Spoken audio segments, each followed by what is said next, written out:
very quickly, yesterday we did Juz 16. We didn't talk about the couple of surahs in there. Very quickly, there's Surah Maryam, which we studied the end of, and the whole theme of Surah Maryam is just because the creation of Allah subhanahu wa ta'ala happens in a miraculous manner, doesn't mean that that miracle itself becomes God. For example, the story starts with Zakaria alayhi salam and how he was given the son Yahya alayhi salam, John the Baptist, and he was born. Zakaria alayhi salam was really old. So Allah subhanahu wa ta'ala is saying miracles happen, and the story of Maryam alayhi salam and how she gave birth to Isa alayhi salam in an immaculate conception and the miraculous birth. And then Allah subhanahu wa ta'ala talks about Ibrahim alayhi salam and how he was given sons in a very, very, very old age as well. So the whole argument is about how Allah subhanahu wa ta'ala, just because the creation is miraculous, like the creation of Adam alayhi salam was miraculous, doesn't mean you worship him, right? So that's Surah Maryam. Then the next one is Surah Taha. Surah Taha is really easy. The whole Surah Taha is about almost 90% of Surah Taha is about the story of Musa alayhi salam, with the very famous passage of the Kalimullah Musa alayhi salam when he spoke to Allah subhanahu wa ta'ala, that famous conversation that's at the beginning of Surah Taha. So that was yesterday. Today, we will do our last Makki Surah in the series, and then we're going to go into a couple of Madani surahs. So the surah we will be, Sheikh began with is Surah Anbiya, a beautiful surah. The theme is really accusations against Rasulullah sallallahu alaihi wasallam, and that the fact that the day of judgment is near. There's a nice discussion about angels, some of their attributes. Here, the famous story of Ibrahim alayhi salam breaking the idols, and then him getting thrown into the fire, and then how Allah subhanahu wa ta'ala ordered the fire to cool down, kuni bardan wa salama. That's in this surah, and it has beautiful back-to-back du'as, which we will cover in a second. And then we will cover start Surah Hajj, and we will wrap up with Surah Hajj.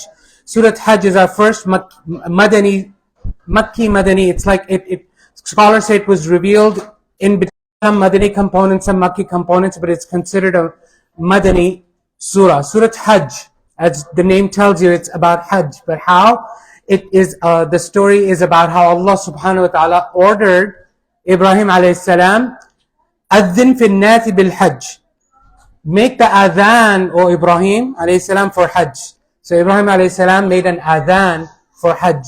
You know, when we say labbaik Allahumma labbaik, we are responding to that adhan of Ibrahim alayhi salam 4,000 years ago, 5,000 years ago. Wallahu alam exactly how long. 4,000, 4,500 years ago, something like that. So the theme is really the declaration of the argument for Tawheed. So Allah subhanahu wa ta'ala very sternly in Surah Hajj speaks about Tawheed and how Allah subhanahu wa ta'ala declares Tawheed, hence Hajj. And how Allah subhanahu wa ta'ala is saying, you do this because I tell you to do. Okay? And I want to see how obedient you are. So for example, the famous ayah, لَن يَنَالَ اللَّهُ لُحُومُهَا وَلَا دِمَاؤُهَا وَلَكِنْ يَنَالُهُ التَّقْوَى مِنْكُمْ. That Allah subhanahu wa ta'ala does not want the meat of the sacrificial animals from you, but what He wants from you is taqwa. Meaning, do you fear Allah? If Allah asks you to sacrifice the animals, you sacrifice the animals, and you don't ask why. Also, the very, very famous here, because this is right in between Hijrah or during Hijrah or right after Hijrah, the declaration of the commandment for battle against the mushrikun, that's in this surah, and the whole surah is really about following the command of Allah subhanahu wa ta'ala. And these are the two surahs we will cover today. The ending of Surah Hajj is really powerful, but we're not going to have time to talk about it. Let's talk about the three du'as that I talked about in the previous surah, Surah Anbiya, to the Makki surah. So obviously in Surah Anbiya there's discussion of many prophets, but among those prophets we have three prophets that are making specific du'as, and you know all of those. You know all those du'as, so I'm going to tell you it's from Surah Anbiya. First du'a of Ayyub alayhi salam, وَأَيُّوبَ إِذْ نَادَى رَبَّهُ, when Ayyub called out to his Lord when he was sickly, right? He felt sick. He lost his children and everything. He lost everything. He was sick for a long time, and he made a dua. Anni massaniyad wa anta arhamur rahimin. Oh Allah, harm has touched me, and you are the most merciful. Look at the adab. He didn't even complain to Allah subhanahu wa ta'ala that you gave it to me. He just said, harm touched me, oh Allah, and you are the most merciful. So look at the adab. He's not even saying, oh Allah, give me cure. Look at the adab. This is so beautiful. We can give a whole khutbah about just this dua.